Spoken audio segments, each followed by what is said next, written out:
Joignez-vous à la discussion. Appelez ou textez le 187 Cube Radio 1877 827 2346. On voyait que les Américains devaient marcher sur leur fierté et leurs principes. Une liberté de penser. Mais il le fait d'une façon particulièrement grossière et maladroite. Une force internationale. Et même, on va plus loin. Luc La Liberté. Alors, Luc, les Américains disaient, il est hors de question que nos données importantes soient dans les mains des Chinois. On va bannir TikTok parce que les Chinois, on veut rien savoir d'eux autres, puis tout ça. Sauf que leurs données, maintenant, sont dans les mains de Big Balls. Big Balls, c'est-à-dire les grosses couilles. C'est qui, ce gars-là, Big Balls? Écoute, on s'apprête, hein, quand on couvre l'actualité, on se dit, on va tout couvrir. On va tout couvrir, on va faire ça. Sérieusement, ça peut être convivial, mais sérieux. Si un jour on m'avait dit, Luc, tu vas commencer une chronique en présentant Big Balls, voilà, écoute, faut être de son temps, semble-t-il. Plus sérieusement, donc, Elon Musk, quand il entre dans l'appareil gouvernemental américain, c'est carrément ce qu'il fait. Écoute, il a accès maintenant, on le sait, aux services de paye du secrétariat du Trésor, et il a accès à certains serveurs sur lesquels, des renseignements très sensibles sur les Américains. Pour toi et moi, ce serait notre numéro d'assurance sociale, ça peut être une adresse, ça peut être des choses confidentielles. Donc, il a accès à tout ça, sans être élu, sans avoir un poste officiel non plus auprès de l'administration. Mais là, ce qu'on observe de plus en plus, ce sur quoi on commence à enquêter, c'est des gens comme Big Balls. Donc, en fait, il s'appelle Edward Coristine, tiens, jouons-le à l'américaine aujourd'hui. C'est un petit gars de 19 ans. Je dis un petit gars, c'est le vieux en moi qui s'exprime comme ça, ou c'est l'autre génération. Il a 19 ans, ça semble être un génie, donc, au plan des nouvelles technologies. Il a fondé sa première entreprise à 16 ans. Il a même, écoute, il a un autre domaine, une adresse, un domaine sur le web qui s'appelle Tesla Sexy. Donc, écoute, on est 100% Elon Musk. Okay. Donc, ça lui a valu cette espèce de détermination, ce côté frondeur. Ça lui vaut donc le surnom de Big Balls. Et à 19 ans, ce gars-là a maintenant donc accès aux données sensibles de millions d'Américains. Et est-ce que c'est grave en soi? Parce que j'ai déjà fait affaire avec un entrepreneur de 18 ans qui, lui, avait toute une équipe de gars de 40, 45, 50 ans.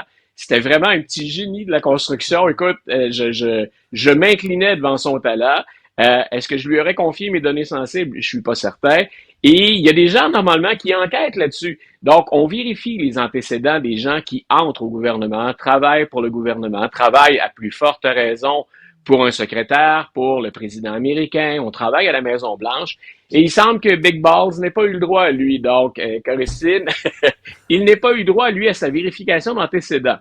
Est-il brillant et honnête? Ce serait le meilleur des mondes. On a peut-être à 19 ans quelqu'un capable de révolutionner la fonction publique américaine, mais on a peut-être quelqu'un qui a des accointances douteuses, comme par exemple deux sites sur lesquels il fait affaire avec la Russie.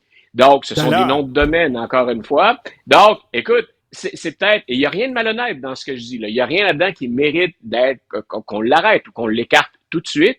Ce que je dis, c'est que pour faire plaisir à Elon Musk, ou encore parce que Donald Trump en a envie, on fait fi des mesures de sécurité les plus élémentaires, et ils sont plusieurs jeunes comme Big Balls à servir maintenant auprès d'Elon Musk. Je me plais à le répéter, bien entendu, cet après-midi. C'est vendredi. Ce sera mon petit plaisir égoïste de la semaine. Au moins, écoute, c'est rien que Big Balls. Ça aurait pu être Big Swinging Dick. Au moins, là, c'est juste Big Balls. Là, écoute, je vais m'abstenir, mais c'est pas l'inspiration qui manquerait au moment où on parle. Mais Luc, tu regardes ça, là, avec qui s'entoure, là, Donald Trump, puis les gens qui placent au gouvernement autour de lui, c'est Police Academy, là. C'est n'importe quoi, là, vraiment. Ou pour l'amateur, pour le passionné de cinéma en toi, on a une version sur les stéroïdes de Orange Mécanique.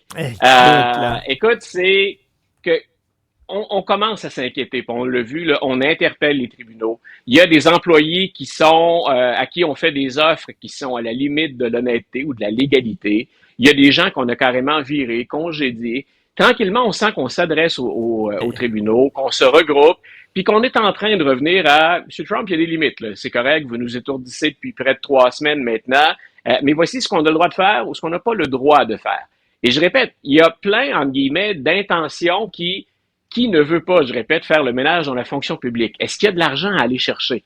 L'idée, c'est comment le fait-on, qui fait ça, et est-ce qu'on change pour pire? Donc, bien sûr que je veux qu'on regarde la fonction publique, puis que les gens qui encaissent ou qui vivent finalement de nos impôts, de nos dépenses, rendent des comptes. On est ailleurs présentement. On est dans certains cas dans l'illégalité, quand on défie pas la Constitution, ou encore on pose des gestes irresponsables en s'ouvrant des risques qu'habituellement on tente de limiter au plus faible risque possible et imaginable, toujours en étant conscient que le risque zéro n'existe pas. OK, mais là, il y a des gens qui se demandent, coudonc, c'est qui run la shop? C'est-tu Trump ou c'est Elon Musk?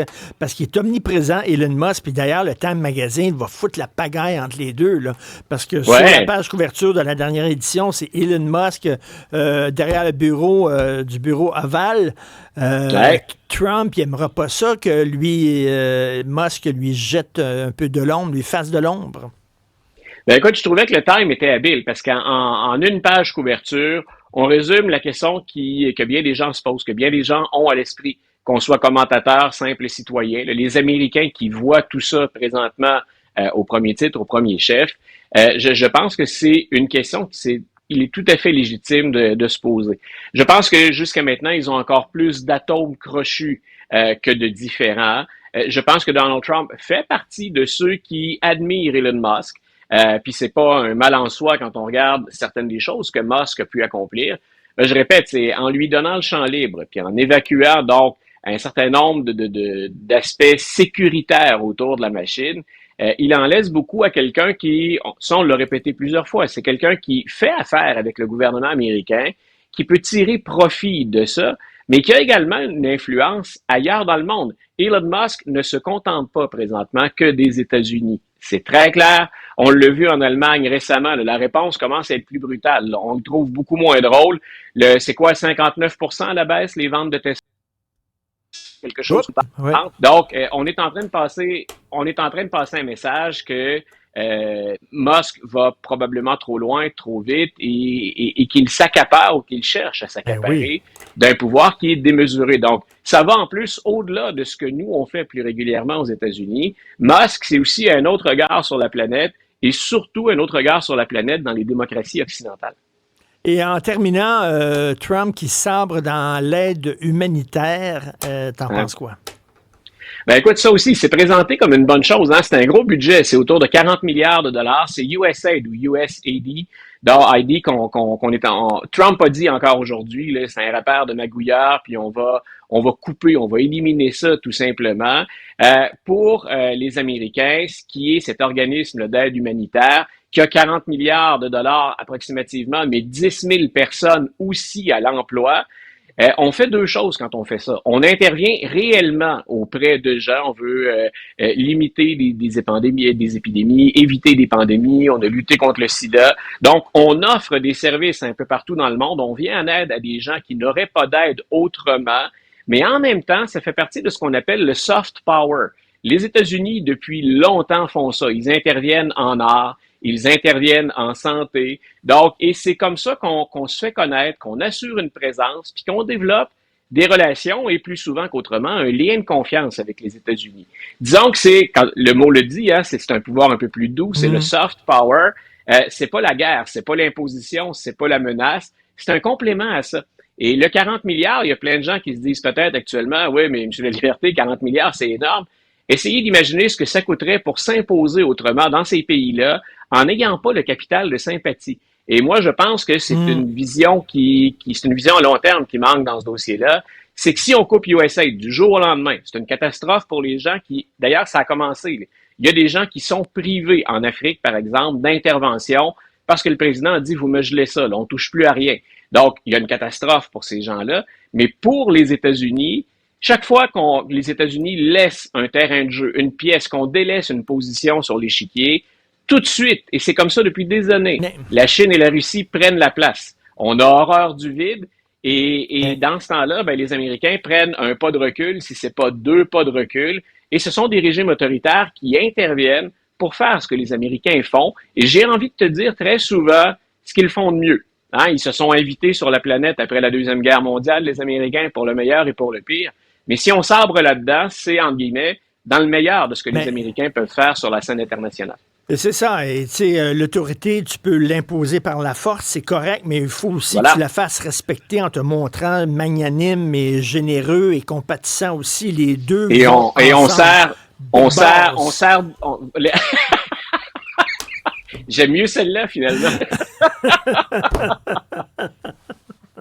Alors, c'est ça. Là, il faut qu'il y ait les deux, mais là, on dirait qu'il impose son autorité, mais il ne va pas dans l'autre côté de la faire accepter aussi. Merci beaucoup, Luc. La liberté, bon week-end de football. Bon week-end de toi aussi. On reparle lundi. Salut. Parfait, salut.